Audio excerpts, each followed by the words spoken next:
Bonsoir. Que Dieu vous bénisse. Veuillez partager massivement ce direct, s'il vous plaît. Que la grâce de Dieu soit avec vous.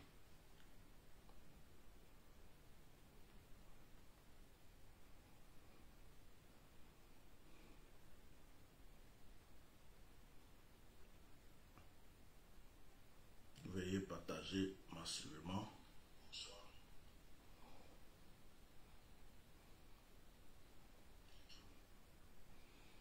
Ok, partagez massivement le direct. Que la grâce de Dieu soit sur votre vie, à vous tous. Réveillez ceux qui dorment.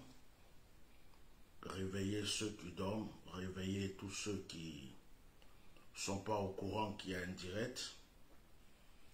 Ce direct n'était pas prévu. Normalement, ce soir, nous avions un direct de témoignage et de prière. Demain matin, je voyage. Très tôt demain, je m'élève. Je vais pour une consécration de servante de Dieu. Et j'aurai un long trajet, un long chemin à faire. Ce qui fait que j'ai voulu me reposer ce soir. Parce que le corps est beaucoup fatigué. Depuis ma retraite spirituelle, je ne me suis pas vraiment encore reposé. Donc, puisque demain j'arrive vers les 18 heures, là où je vais, j'ai prévu que nous allons faire notre direct de prière et de témoignage demain à 21 heures. Comme ça, j'aurai effectué le voyage. Je me serai bien reposé un peu, au moins 1 heure ou 2. Après, nous pouvons faire notre direct de témoignage et de prière. Alors, j'étais couché dans mon lit. Je n'arrivais pas vraiment à dormir. J'étais en train de méditer sur l'histoire actuelle de la Côte d'Ivoire concernant le président Gbagbo, avec tout ce que les gens racontent. J'ai vu des directs de certaines personnes qui ont défendu Gbagbo Laurent. J'ai vu des directs de certaines personnes que j'ai respectées ici dans la diaspora, des mamans, des gens que j'ai respectés, des gens qui ont livré leur vie, qui se sont mis en danger pour le président Gbagbo, qui ont pris des risques. J'ai vu certains de leurs directs en train d'insulter ce monsieur, en train de l'agresser.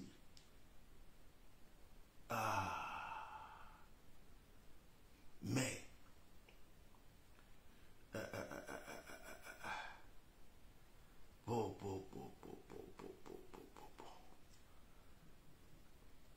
je me suis dit, mais attends, comment un être humain peut changer de la sorte? Comment est-ce que quelqu'un qui a supporté quelqu'un, je ne vois pas vos cœurs, je ne vois pas vos partages, je ne vois pas vos cœurs, je ne vois pas vos likes, et puis mettez moi-même, mettez non seulement les cœurs, mettez non seulement les j'aime, et mettez les étoiles aussi, mettez tout ça. Voilà. Alors, je me suis dit, mais je me suis posé la question, comment est-ce qu'un être humain peut changer de la sorte? Comment on peut livrer sa vie pour quelqu'un pendant 10 ans, et puis la personne est libérée, la personne, notre souhait, c'est que la personne revienne dans son pays, la personne vient dans son pays, et à peine la personne pose son pied dans le pays, on commence à agresser la personne pour une histoire dont on ne connaît ni le début ni la fin. Si vous remarquez dans cette histoire, avant que je vous raconte l'histoire que je vais vous raconter, dès que le président Gbagbo est arrivé en Côte d'Ivoire, avant qu'il arrive, il y a une information qui est sortie pour dire qu'il a envoyé une lettre. pour dire à Simon Gbagbo de ne pas venir à l'aéroport. Si vous remarquez bien, la personne qui s'appelle Makassi Makosso, qui est le griot du RHDP, qui est le messager du RHDP, qui est le troubleur, le troubleur du RHDP, celui qu'on envoie pour mélanger l'esprit et les pensées des gens, si vous remarquez bien, pour rien du tout comme ça, il ne parlait jamais de Gbagbo, il ne défendait jamais Simon Gbagbo, mais remarquez bien que pour rien du tout comme ça, il s'est levé et il s'est mis dans une position comme s'il était en train de défendre Simon Gbagbo. Or, c'est un rôle que Makosso était en train de jouer. Makosso jouait un rôle parce que c'était quelque chose qui était prévu pour mélanger l'esprit des gens qui supportent Gbagbo. On ne pouvait pas vous attaquer, on ne pouvait pas vous empêcher de parler ou de le recevoir, mais on pouvait mélanger vos pensées et vos esprits. C'est ça que vous n'avez pas compris. Donc Makosso, comme par hasard, il a commencé à parler de Simon Gbagbo. Oui, pourquoi on va empêcher Simon Gbagbo de venir? Et il a mélangé l'esprit de beaucoup de personnes. Même tous ceux qui détestaient Makosso, la plupart sont allés dire non, c'est pas normal, c'est pas vrai. Il a joué son rôle qu'on lui a donné. Il a continué à mélanger les pensées des gens. Et ce qui est dangereux, c'est que les gens qui aimaient Gbagbo, qui se sont livrés, qui se sont sacrifiés pour lui, sont tombés dans le piège. La plupart d'entre vous sont tombés dans le piège. Parce que jusqu'à présent, Simon Gbagbo ne vous a rien dit. Jusqu'à présent, Gbagbo Laurent lui-même ne vous a rien dit. Tout ce qui se passe actuellement, ce sont les on dit. Ils ont dit, ils ont dit, ils ont dit. Mais dans simplement les ils ont dit, les gens ont commencé à insulter Gbagbo. Les gens ont commencé à le traiter de tout. Et ce qui est mauvais, c'est que ce sont les gens qui l'ont supporté, les gens qui l'ont défendu depuis des années. D'un coup comme ça, leur cerveau a changé. Ils ont oublié même que c'était ce monsieur-là pour qui ils ont livré leur vie. Mes administrateurs, vous voyez une seule personne qui met une tête de mort, sauf si c'est une erreur, vous bloquez la personne s'il vous plaît. C'est bizarre. Vous n'avez pas compris que les gens jouent avec votre esprit. Et d'ailleurs, spirituellement, le pouvoir qui est en place, vous savez que ce pouvoir, depuis, avant que ce pouvoir soit là, ce pouvoir est passé par le mysticisme. Ce pouvoir est passé par les marabouts, par le fétichisme. Il y a eu beaucoup de sacrifices humains. S'il n'y avait pas toutes ces histoires de sacrifices, de tout ça, de mysticisme, ce pouvoir n'existerait pas. Or, quand on parle de mysticisme, on parle d'aveuglement, on parle d'envoûtement. Quand on parle de mysticisme, on parle aussi de marabout. Or, le marabout, le voyant de ces personnes-là, c'est ceux-là qui vont vous dire, écoutez, faites ceci. Si vous faites cela, ils feront cela. Si vous faites cela, ils feront cela. Vous comprenez ce que je vous dis? C'est-à-dire que les Ivoiriens même n'ont pas compris que depuis un moment, ils ont été envoûtés. Vous n'avez pas compris que vous n'avez même plus de force. Vous êtes téléguidés comme des momies et des robots. Depuis un moment, votre vie ne vous appartient pas. Vos décisions ne vous appartiennent pas. On vous téléguide, on vous envoie à gauche, vous allez. On vous envoie à droite, vous allez. Quand on veut vous envoyer devant, on vous envoie. Et c'est ce qui se passe, les Ivoiriens. C'est ce qui se passe aujourd'hui. Ils sont téléguidés. On joue avec votre esprit. On joue avec votre pensée. On vous a dominé physiquement et spirituellement. Vous-même, vous êtes faible. D'autres même là, on va finir de tuer les enfants tout de suite. Quand on a fini de tuer les enfants, le lendemain matin, ils se lèvent, ils ont oublié qu'on a tué les enfants. Ils disent Alléluia, Amen. On n'a pas vu la mort de Didier Arafat ici. Sa maman a fait quoi? Quoi? Les Ivoiriens sont envoûtés mystiquement. On vous a attaché tellement que vous ne savez même plus ce que vous faites. Vous croyez que tout ce que vous faites est normal. Même ce qui est en train de se passer, si c'est spirituel, les Ivoiriens ne vont même pas savoir que c'est spirituel. Il y a des pasteurs qui tombent dans le piège. Il y a des soi-disant prophètes qui tombent dans le piège. On vous a attaché. Vous n'avez rien compris. Comment quelqu'un que vous avez défendu pendant 10 ans arrive, on vous raconte une histoire. Vous n'attendez pas pour vérifier. Vous n'attendez pas pour voir. Simone Gbagbo elle-même ne sort pas pour vous dire c'est comme ça. Gbagbo lui-même, vous n'entendez rien de sa bouche. On vous dit, n'importe qui peut fabriquer des choses aujourd'hui. N'importe qui peut faire quoi, des fake news sur Facebook. N'importe qui peut créer des tensions sur Facebook aujourd'hui. Et les Ivoiriens se lèvent. Ah bon, il a fait ça, il a fait ça, il a fait ça, il a fait ça. Et vous attaquez le monsieur. Bref. Et d'ailleurs, si c'était vrai, que Gbagbo Laurent avait décidé de divorcer avec Simone. Et d'ailleurs, si c'était vrai que Gbagbo Laurent ne voulait plus de Simone Gbagbo, qu'est-ce que vous en savez de leur vie? Vous savez si Gbagbo a souffert avec Simone et qu'il n'a rien dit à personne? Est-ce que vous savez si Simone a dû faire des choses à Gbagbo, que Gbagbo s'est dit plus jamais je me mets avec cette femme, sinon elle va me tuer? Je ne suis pas venu pour parler mal de Simone. Est-ce que vous savez ce qui s'est passé entre les deux? Vous n'étiez pas là. Mais comment vous pouvez aller vous mettre dans des histoires? Je vais vous raconter une histoire. Après cette histoire, j'espère que certaines personnes vont réfléchir. Je m'appelle Etienne Ignace. Je suis le bishop Melchisedec.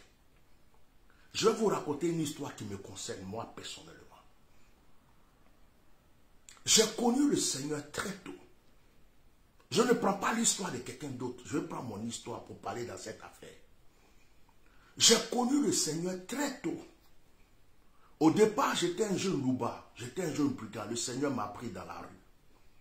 Il m'a dit, de la manière dont tu faisais du mal aux gens, tu vas te promener dans les nations pour faire du bien aux gens. Quand j'ai connu le Seigneur, au départ, j'étais d'abord catholique.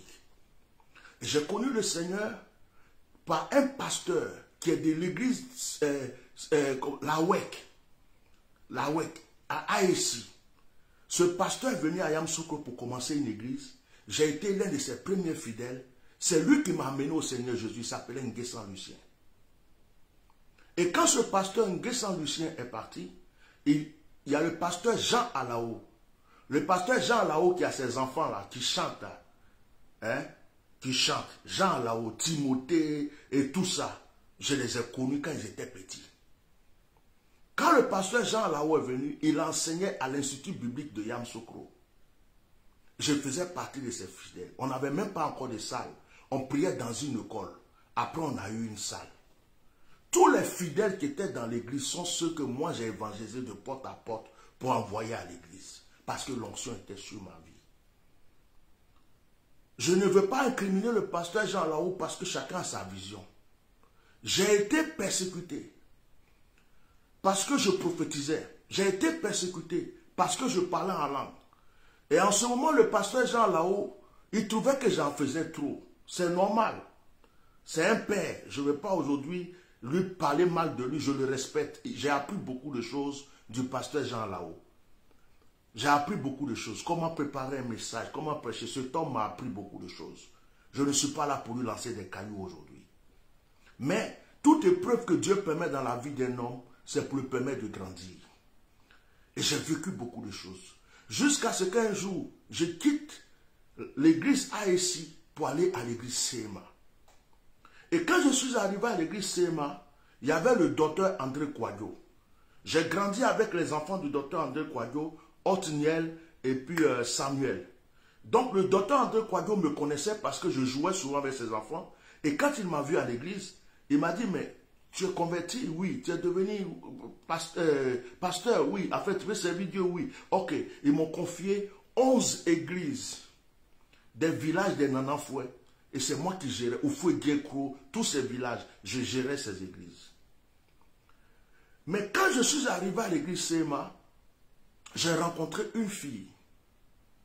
Et cette fille-là, j'avais fait l'école primaire avec elle. Et quand je l'ai vue, je n'ai pas demandé à Dieu, Seigneur, est-ce que c'est ma femme? Je l'ai vue. J'ai dit, ah, comme on ne doit pas vivre dans le péché, on a fait l'école primaire ensemble, on se retrouve encore à l'église, c'est mieux qu'on se mette ensemble.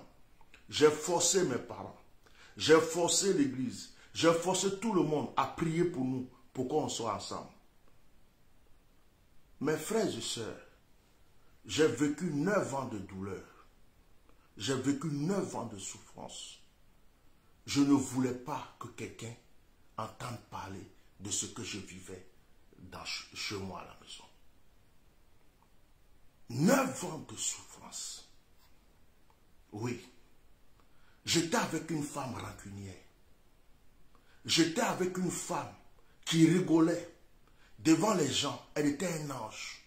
Elle faisait, tout le monde disait, elle est sainte, elle est pure.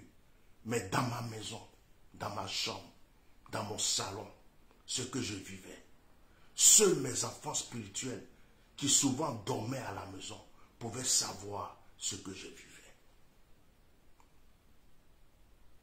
Mais pendant 9 ans, je suis resté fidèle. Pendant 9 ans, je n'ai pas touché une autre femme à part elle. D'ailleurs, pour m'approcher d'elle, je me battais avec elle. Je luttais dans mon lit avec ma propre femme pour pouvoir avoir un seul plaisir. 2 fois, je dormais à terre. 2 fois, je dormais sur le lit. Jusqu'à ce qu'on fasse chambre à part dans la même maison. Les gens croyaient qu'on était ensemble. Elle dort dans son lit.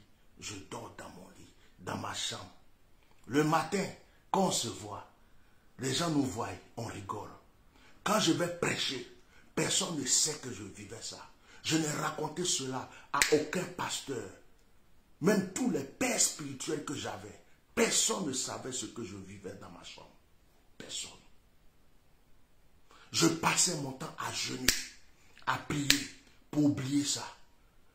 À force de jeûner, de prier, j'étais mince, tout mince comme ça. C'était le jeûne et la prière qui était ma force. Quand je suis en train de faire mes programmes, de prier pour les malades, oh, c'était les moments les plus merveilleux pour moi. Mais quand je quittais les programmes et que je commençais à venir à la maison, je me disais, ah, qu'est-ce qui m'attend à la maison? La seule chose que cette femme ne m'a pas fait, c'est de m'empoisonner. Elle a plié ses affaires plusieurs fois, pour rien. Elle est partie chez ses parents. Quand ma maman se lève, mes parents se lèvent, mon grand-père, ma grand-mère, ils vont lui demander pardon de venir. Elle insulte ma mère, elle insulte mon père, mes parents. Elle dit, il n'a qu'à me donner un pain, il n'a qu'à m'acheter ça. En ce moment, je vivais dans la douleur. Je guérissais les malades, je chassais les démons, j'opérais les miracles, mais je n'avais rien. Elle me traitait de pauvre, de misérable. 2 fois, je traversais la route, j'entends les klaxons de voitures. Je ne savais même pas que j'étais en train de traverser la route. Parce que mon esprit était à la maison. J'ai fait 3 enfants avec elle. Les enfants mouraient. Première grossesse, l'enfant, la grossesse, à 8 mois de grossesse, l'enfant est mort-né. Deuxième, l'enfant avait 1 an, l'enfant est mort. Troisième, l'enfant avait 2 ans, l'enfant est mort. Dieu ne voulait pas que j'aie un enfant avec elle. Mais j'insistais, je voulais un enfant. Tous les pasteurs, tous ceux qui me voyaient avec cette femme, disaient, tu as une bonne femme. Tu as une femme merveilleuse. Elle était souriante. Elle était agréable aux yeux de tout le monde. Je vous assure, je ne savais même pas comment aller expliquer à quelqu'un que cette femme me faisait du mal. Je ne savais pas. Le pasteur Ayetouali était comme un père pour moi. Il me suivait partout. Pendant qu'on parlait de Kakou Sévérin, à Cocody, on parlait de moi à Yopougon. J'ai prié pour le fils du pasteur Ayetouali, il avait un pied plus court que l'autre. Le pied s'est avancé comme ça devant tout le monde. Depuis ce jour, le pasteur Ayetouali s'est collé à moi. Dans tous mes programmes, le pasteur Ayetouali était là. J'étais son kakou sévère. J'étais comme un fils qu'il avait. Il m'aimait. C'est lui qui m'a fait pour la première fois mon ordre de mission pour que je vienne en Europe. Mais cette femme, pendant 9 ans, j'ai vécu toutes ces douleurs. Personne ne savait. J'avais dit à personne. Je ne voulais même pas que les gens sachent. Et puis je disais que si je dis, qui va croire? Parce que tout le monde l'aime. Elle est souriante.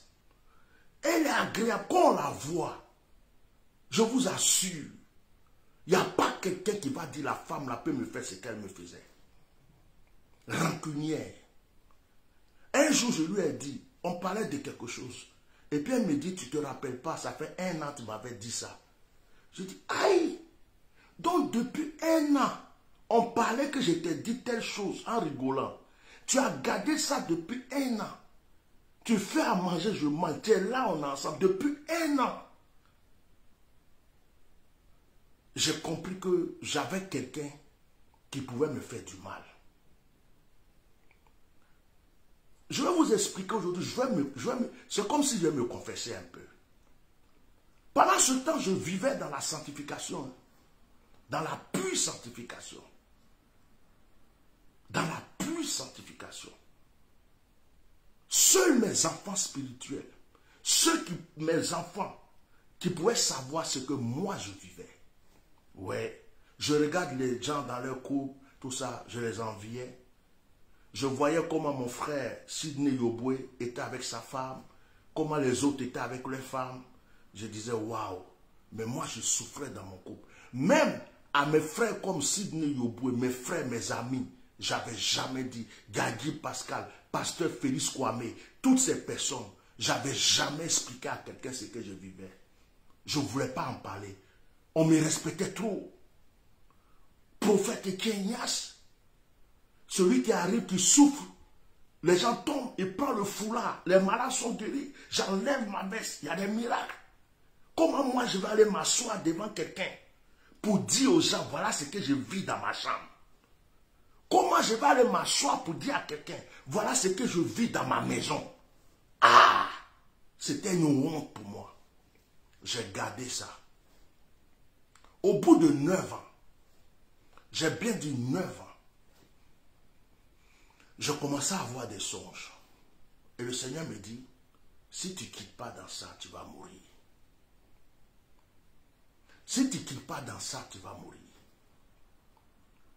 Voilà comment je vais tomber un jour pour la première fois dans le péché.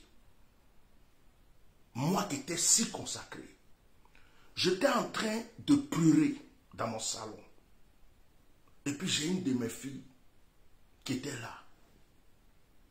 Elle me voyait pleurer, elle s'est approchée. Elle dit, papa, arrête de pleurer.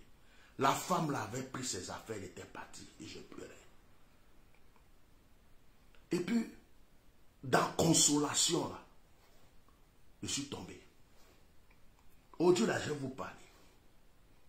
Quand je suis tombé, je commençais à pleurer. Seigneur, pourquoi j'ai fait ça? Seigneur, pourquoi j'ai fait ça? Seigneur, pourquoi j'ai fait ça? J'ai pris voiture, je suis allé la rejoindre pour me confesser. Je dis, regarde, voilà ce que je viens de faire. À cause de toi, je viens de briser ma vie. Vous savez ce qu'elle a fait? Elle a eu un pouvoir. Elle a pris ça. Elle rentrait d'église en église, de pasteur en pasteur, de lieu en lieu. Tous ceux qui m'aimaient, qui me respectaient. Voilà ce qu'il a fait. Voilà ce qu'il fait. Voilà ce qu'il a fait. Voilà ce qu'il fait. Il n'y a pas un seul pasteur. Un seul. Il n'y a pas un seul qui m'a appelé pour me dire, et qu'est-ce qui se passe? Qu'est-ce qui s'est passé? Et tous, ils l'ont cru comme si c'était un ange qui les parlait. Ils m'ont traité de diabolique. Ils ont commencé à me juger. Ils ont commencé à me condamner. sans savoir ce que je vivais. Ils ne savaient même pas la moitié de la souffrance que j'ai vécue. S'ils étaient à ma place.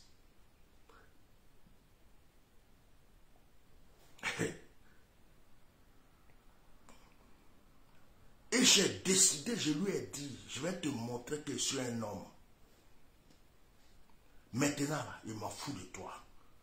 Si ces femmes-là, moi je vais chercher. Tu as déjà gâté mon nom, ça me fait quoi? Et j'ai commencé à vivre dans une sorte de désordre. Comme si je voulais me venger de tout le monde. Je vous dis quelque chose aujourd'hui.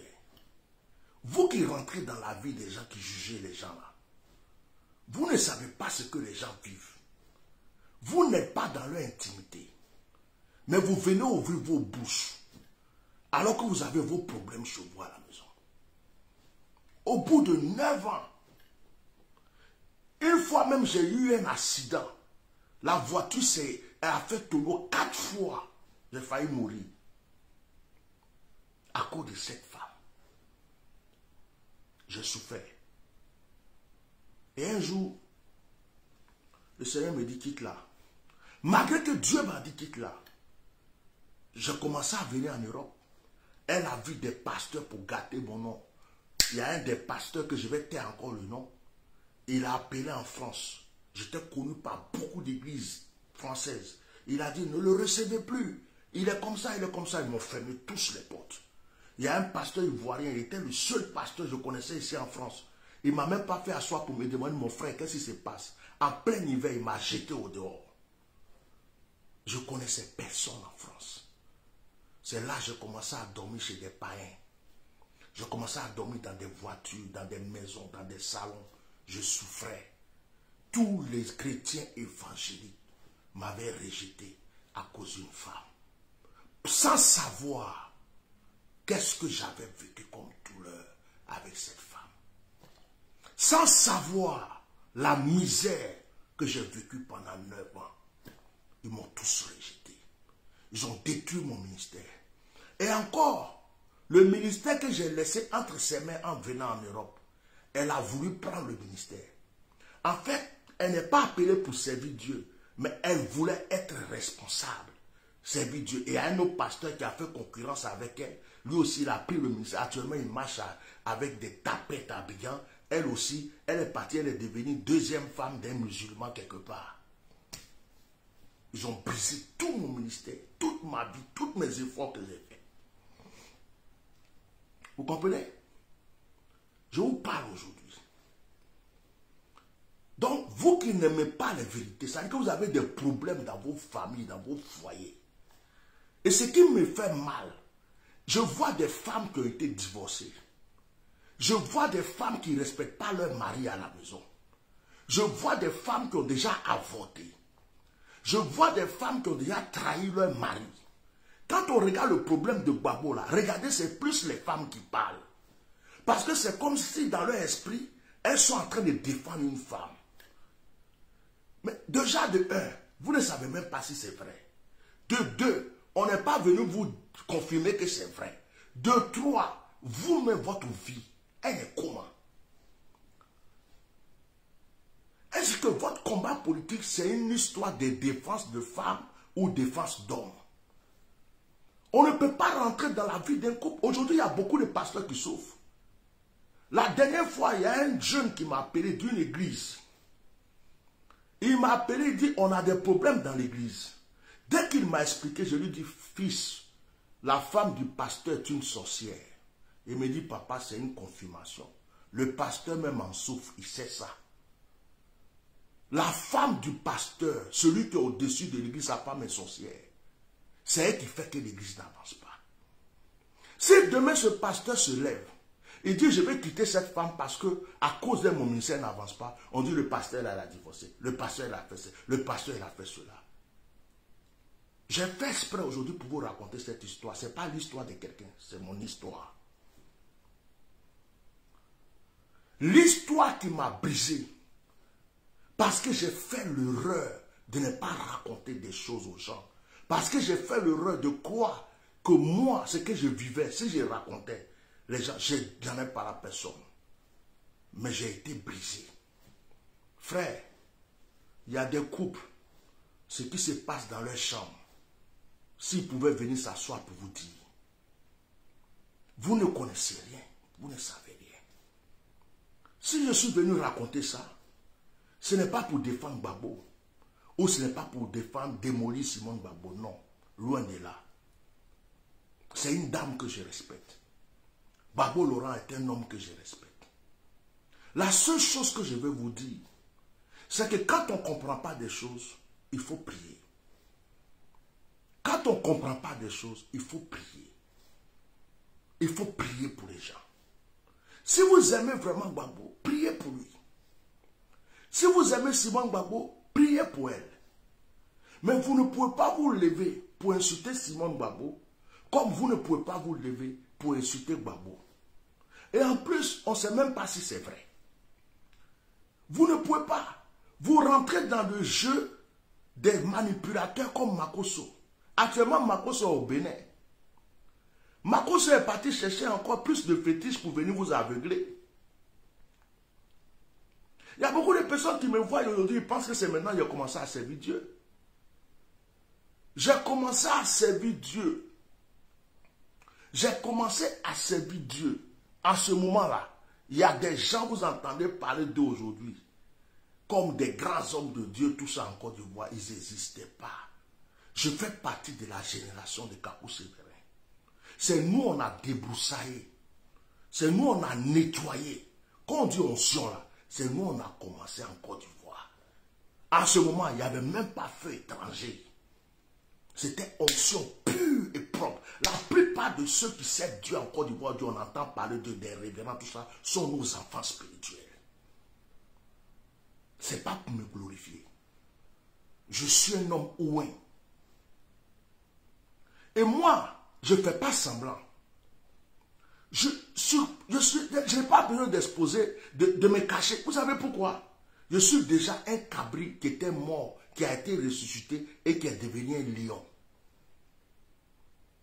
Vous avez compris? Je ne vais pas, oh, je suis un homme de Dieu, je ne parle pas de moi. Non, non, non, je sais d'où je viens. Je suis simple, c'est à cause de ça. Si je suis ouvert, c'est à cause de ça. La vie que je vis aujourd'hui, c'est une deuxième chance que Dieu m'a donnée. Sinon, les gens m'avaient tué. Pendant 10 ans, je n'ai pas pu mettre pied dans une église. Pendant 10 ans, ce sont les parents qui m'ont nourri.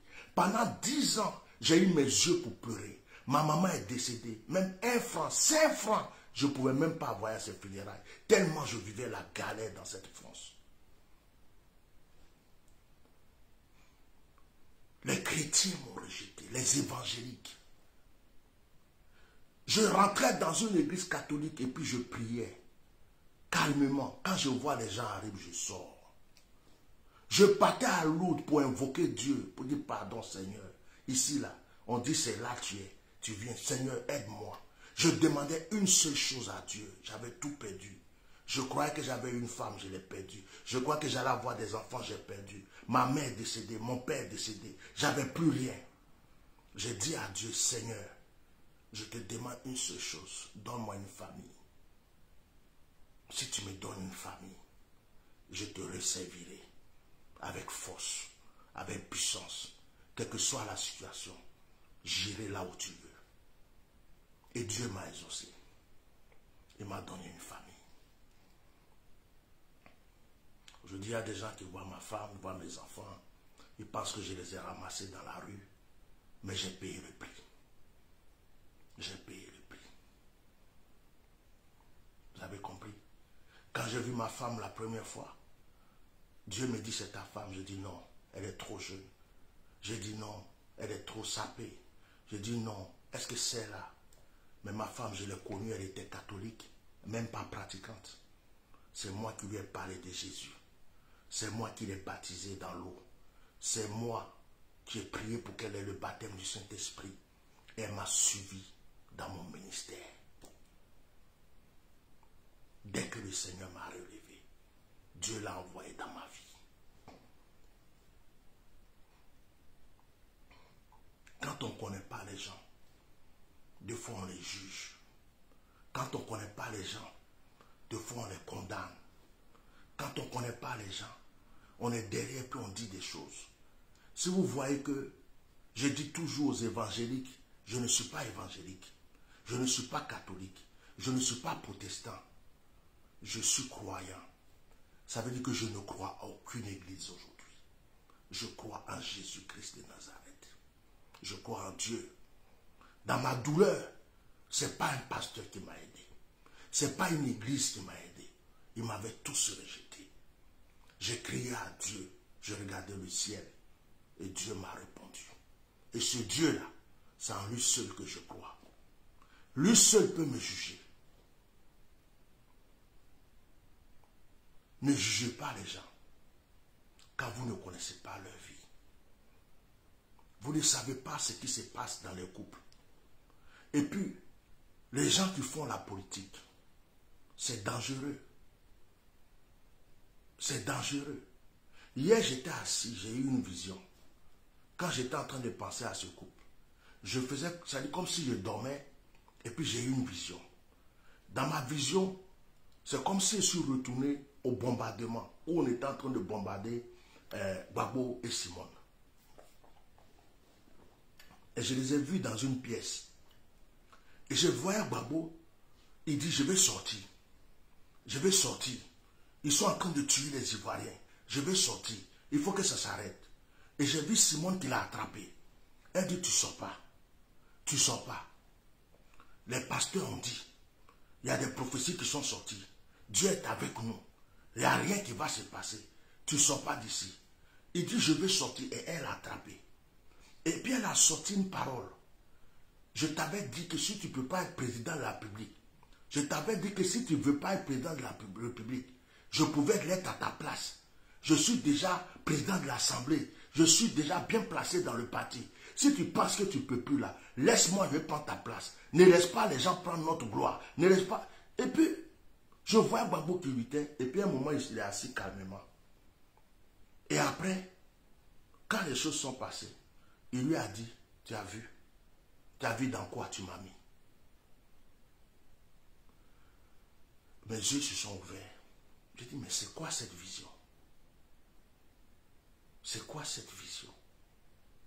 Qu'est-ce qui s'est passé entre ces deux messieurs, ces personnes? Qu'est-ce qui s'est passé? Sur le plan politique, sur le plan du couple, il y a eu quoi? Qu'est-ce que nous, on ne sait pas? Et puis, quelqu'un peut se lever comme ça. Sa femme avec qui il a vécu, ils se sont battus, ils ont tout fait. Un matin, il se lève et puis dit, je ne veux plus de toi. Ah, frère, est-ce qu'il y a quelque chose qu'il est en train de fuir? Est-ce qu'il y a quelque chose qui se dit, non, si je mets mes pieds là encore, c'est fini? Non, frère, méfions-nous, s'il vous plaît. Prions pour ces personnes. Prions pour Gbagbo, prions pour Simone. Prions pour eux. Si vous les avez aimés là, prions pour eux. Il y a des gens qui disent il doit pardonner. Le mot pardonner est facile à dire. Mais je vais te poser une question, toi qui dis il doit pardonner.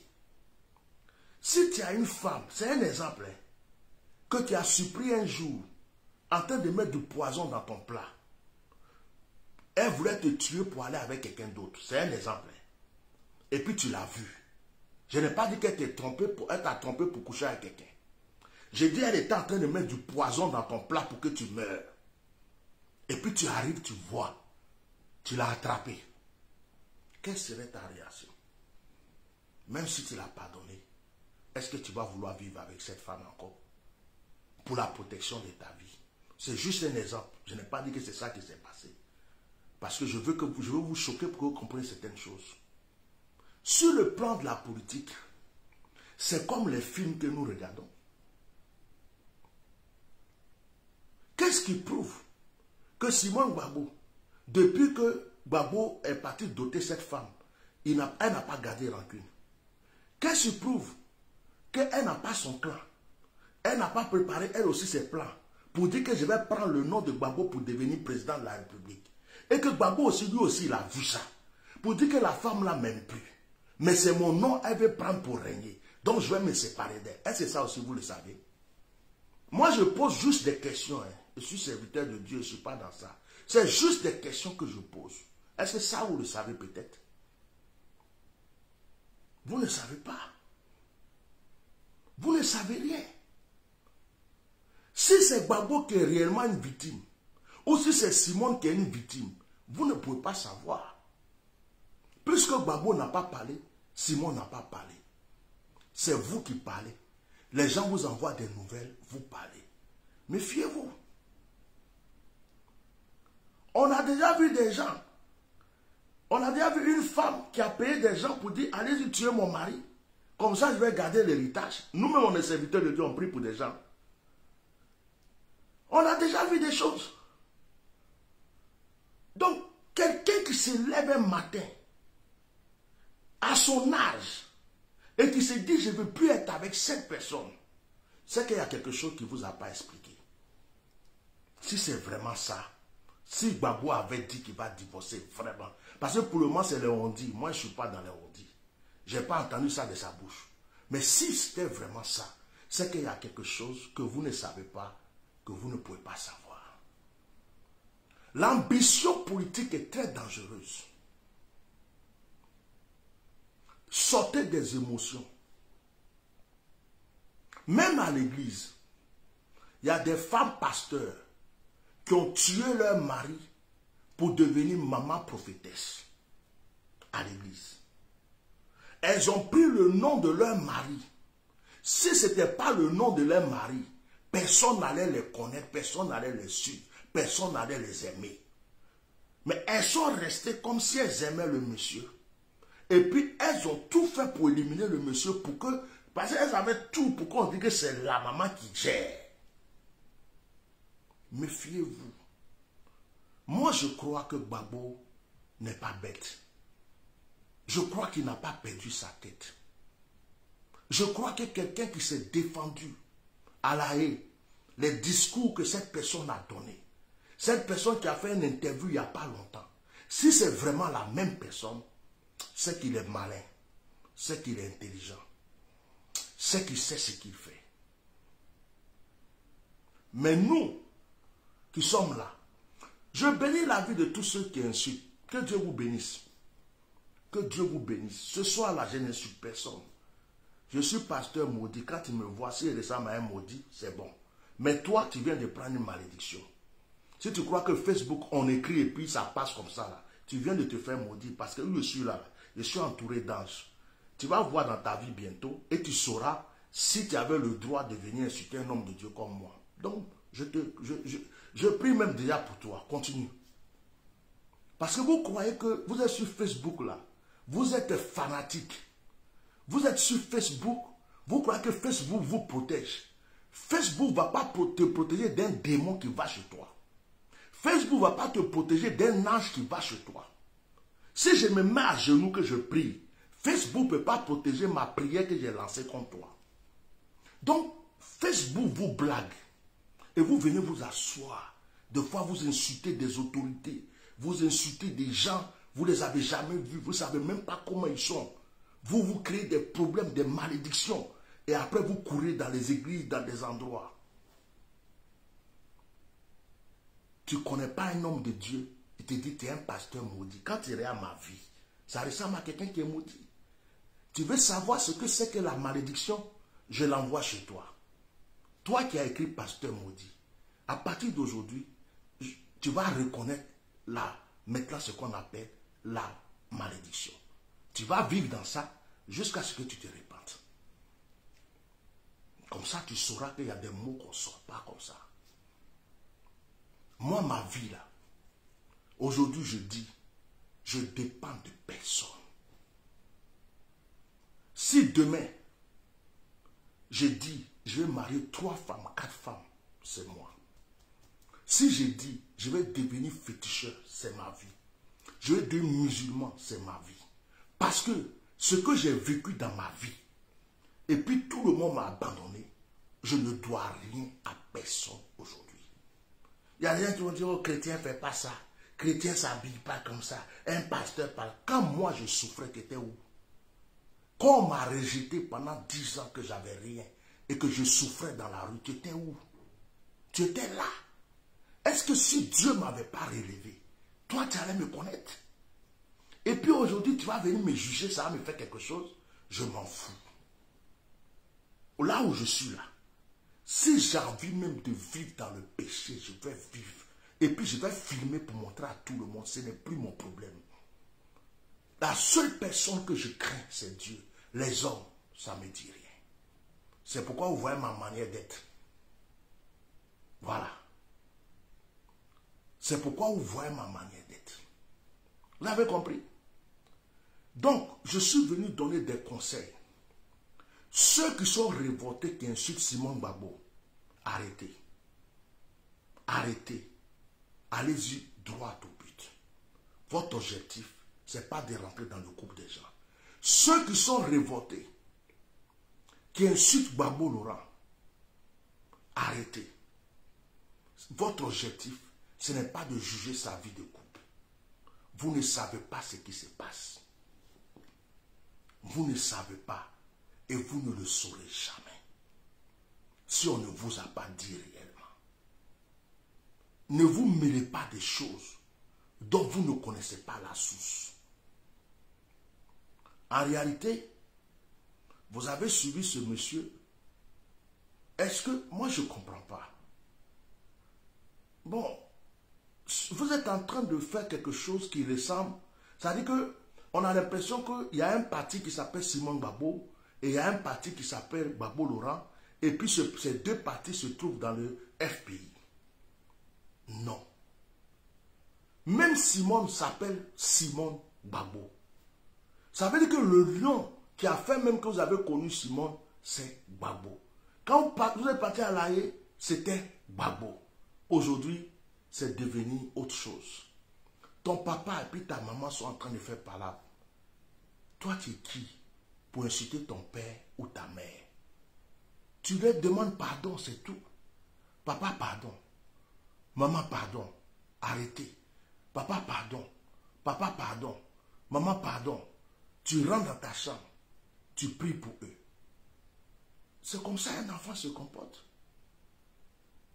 Mais un enfant qui vient s'asseoir pour insulter son père, parce que sa mère est venue lui raconter ceci. Un enfant qui s'assoit pour insulter sa mère, parce que son père est venu dire ceci. Les deux là, c'est toi qui les as mis ensemble. Tu sais ce qu'ils ont vécu. Si Gbagbo même s'asseyait pour vous dire, voilà ce que Simone m'a fait, voilà ce qu'elle m'a dit, tel jour elle a fait ça, tel jour elle a créé tel problème, le jour on a voulu me faire ça, c'est elle qui avait fait ça, oh, elle m'a ceci, cela, elle m'a fait, et puis ils vous disent vraiment des choses, vous allez dire, eh, donc c'est Simone qui a fait ça. Si Simone s'assoit pour dire Gbagbo aussi a fait ça, Gbagbo a fait ça, Gbagbo a fait, vous allez dire, eh, donc vous êtes dans quelque chose que vous ne savez pas. Arrêtez ça. Ce n'est pas ça que les Ivoiriens veulent. Aujourd'hui, il y a des Ivoiriens en prison. Il y a des Ivoiriens en exil.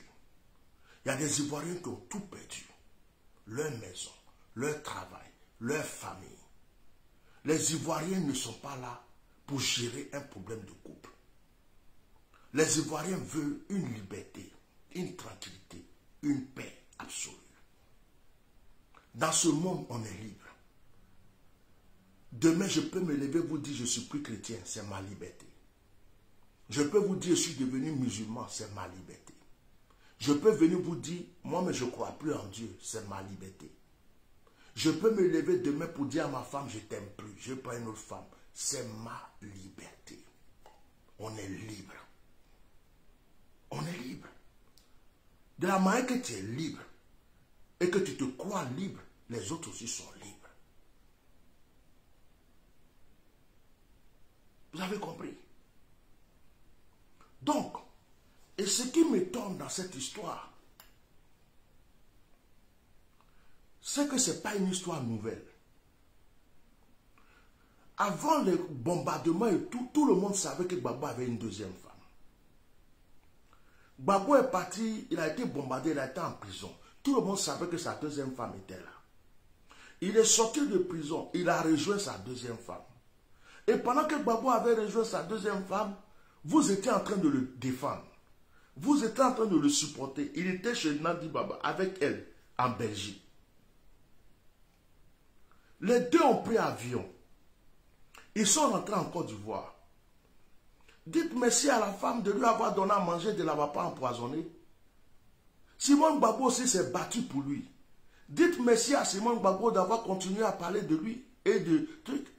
Maintenant, si papa et maman s'embrouillent, ah papa, pardon, ne fais pas ça. Maman, s'il te plaît, laisse tomber. Voilà les vrais enfants d'une famille qui respecte leur père et qui respecte leur mère.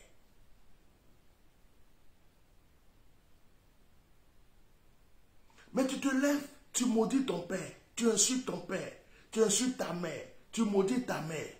Mais tu es un enfant maudit. Tu es un enfant maudit. Quel que soit ce qui s'est passé, même si Simone a tort, rien ne vous donne le droit d'insulter Simone. Si vous l'aimez, suivez-la. Calmement, tranquillement, encouragez-la. Rien ne vous donne le droit d'insulter Gbagbo Laurent. Si vous l'aimez, suivez-le, encouragez-le, priez pour lui. Mais ce désordre que vous avez créé n'est pas digne d'être ivoirien. Arrêtez, s'il vous plaît. Je demande pardon à tous les cyberactivistes. Je demande pardon à tous les Ivoiriens. Sortez de l'émotion. Sortez de l'émotion. C'est notre émotion qu'on prend pour nous avoir. Vos adversaires savent que vous êtes émotionnel. Ils savent que s'ils créent une étincelle, vous allez prendre cette étincelle, vous allez oublier votre objectif. Aujourd'hui, c'est ce qu'ils ont fait. Ils ont envoyé Makosso créer des troubles. Ils ont envoyé Makosso mélanger votre esprit.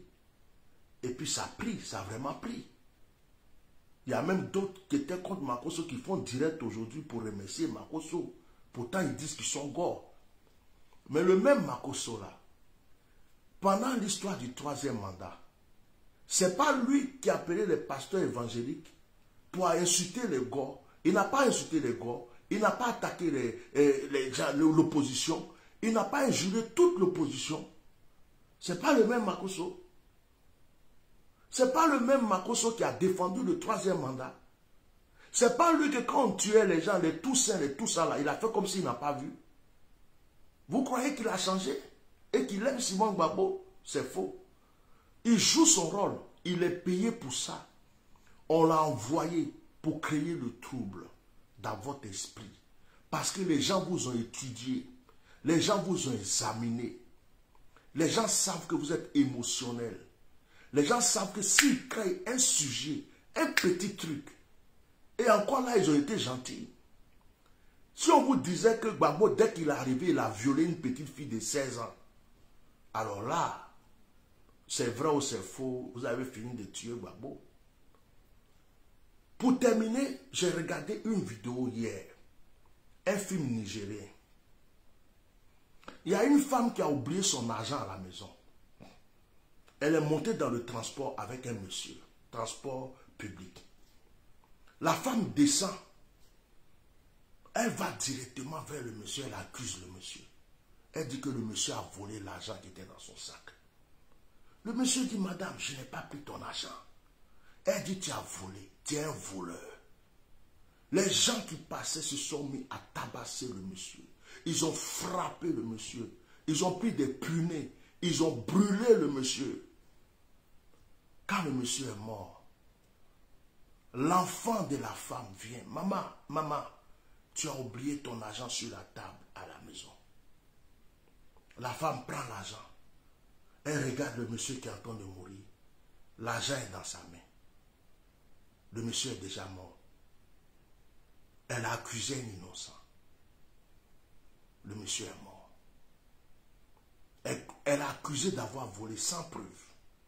Les gens l'ont tué. S'il vous plaît, sortez des émotions. Aujourd'hui, on peut accuser n'importe qui. On peut te dire, lui là, il a violé un tel. On peut même fabriquer des preuves. On peut tout faire. Arrêtez. Arrêtez.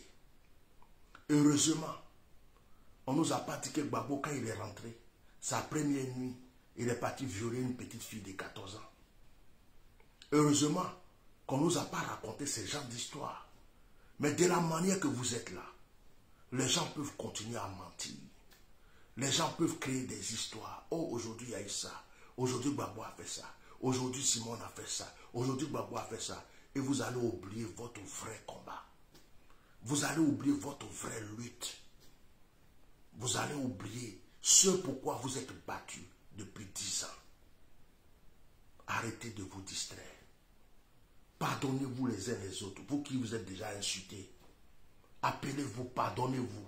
Ce n'est pas grave. C'est l'émotion. Tous les cyberactivistes qui se sont déjà insultés. Appelez-vous, pardonnez-vous. Dites, mon frère, pardon, ma soeur, pardon. C'était l'émotion. Et revenez sur terre. Les gens sont en train de vous manipuler. Si vous continuez, bientôt il n'y aura plus de FPI. Si vous continuez, bientôt il n'y aura plus même de gore. Si vous continuez, votre histoire sera dans le passé. Dans le passé. Au moment où vous allez ouvrir vos yeux, vous n'existez plus. C'est ce que les gens sont en train de faire. Je vous ai donné une parole. Dès que Gbagbo est sorti de la CPI, je vous ai dit, méfiez-vous les gars.